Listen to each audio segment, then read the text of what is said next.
Here's what I love about indie games. They come from all types of people struggling with different problems and all attempting to share a story or an experience with you, the player. Fabian Weibel, the solo developer behind Haven Park, created the game as a way to stay sane during the COVID lockdown in 2020 and beyond, and I think you can clearly see that portrayed in this lovingly crafted exploration title. I'll come back to the meaning behind this later in my review, so I do hope you'll stick around. Hey guys, it's Cody with Indie Game Pulse. Let's get right into it.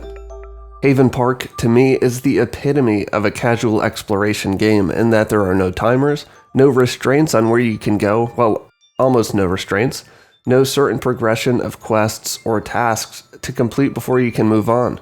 It's truly just your young bird Flint on a wobbly stroll through the woods to begin restoring the park and campsites after being neglected for a bit by his aging grandma. As you walk and pew your way around the charming landscapes that I'll talk more about in a minute, you'll pick up wood, metal, fabric, loose coins, and mushrooms. You might be wondering, what good are mushrooms in restoring a camp, but really, what good are coins for that matter when there aren't any Lowe's or Home Depots around? But I digress. As you wander, you'll inevitably stumble across abandoned campsites, denoted by a chopping block with an axe and a stone fire ring. These campsites serve two purposes. First, they serve as the hubs where new visitors will come and enjoy the scenery too, and share stories with you as you sit around the blazing fire or watch fireworks going off in the evening. To attract these visitors, all you have to do is build up what they want to see, as denoted in the bottom of your screen when in that camp. There are different sleeping quarters, entertainment and food choices, and just some good old vanity decorations too.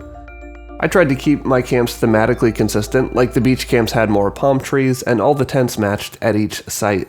I loved the opportunity to craft each camp with a fresh slate, provided I had the right amount of materials, and if I didn't have enough, it was only a minute or two of searching before I found more. But the second purpose that these camps serve is that they unlock that portion of the map which can be found in your journal. And boy, what a helpful and charming map this is. Once you've gotten bits of it filled in, it's like when you go to a state or national park and you take a look at all the trails available. The trails on the map are even numbered, with stone pillars in the game to point out exactly where you are, since the map doesn't show a character marker or avatar, which I personally think is a great choice. It serves well to omit this character marker because it forces the player to make note of landmarks and memorable sites and recall them while viewing the map. Besides the campsites which you can restore, you'll also find many other wonderful sites that I don't want to spoil, and none of them are gated by needing certain skill levels or equipment. Haven Park is truly an explore at your own pace kind of game, and I love it for that. While this doesn't allow you to access new areas of the map or anything crazy, there is a simple leveling system in Haven Park which can be tracked in Flint's lovely journal. Your bird Flint gains XP by experiencing things in the park, whether that's fixing a broken signpost or fence or building a new grill for the campers. Anything and everything that Flint does will work towards making him a more productive park ranger. Upon reaching a new level, you'll be given some points to allocate between different things like finding more of each resource, having better vision or a bird's eye view as the game calls it, or even just walking faster and jumping higher.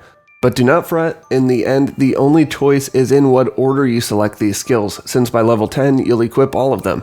You can also view your inventory and read little notes regarding any of the objects you're holding on to. The journal is really well done and charming to look at, but if I'm being real, it's a bit finicky to navigate, since you have to scroll up and down to get to either page in the skills and the inventory. I think a better solution would have been to use the triggers or bumpers on a controller, or certain keys to change the pages and let the player navigate around the presented pages as they wish. But let's not dwell on trivial matters. There is a beautiful world to see and talk about.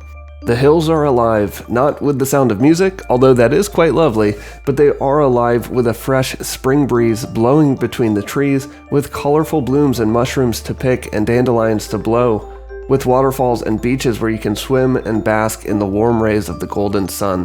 The more abundant scenery, like the grass and water, have great texture added to them. Nothing looks overly smooth, but for a cartoony, low-poly game, it's one of the best I've seen in regards to holding my interest throughout.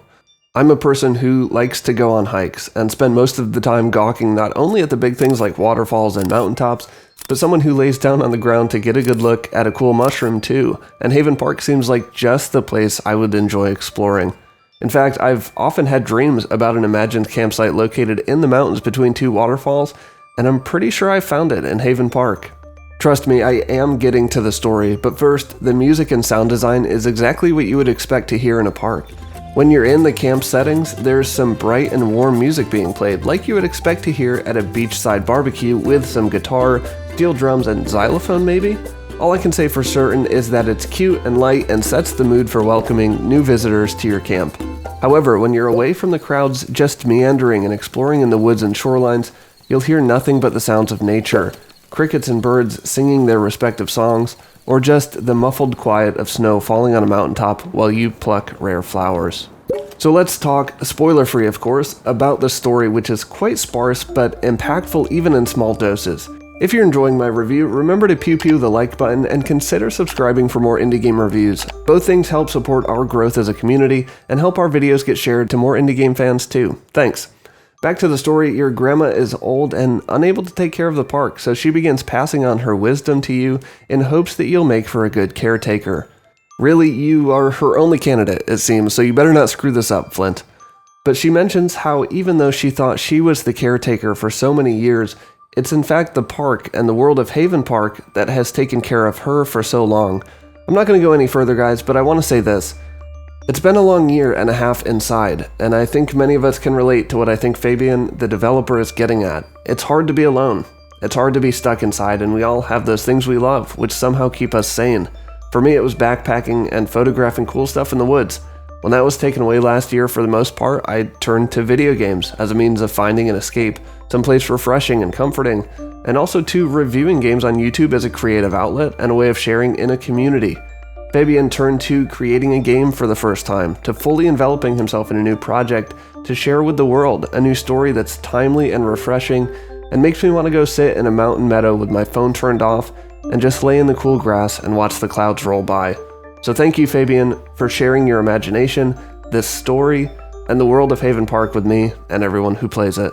So the question is, should you play Haven Park? Yes. Duh.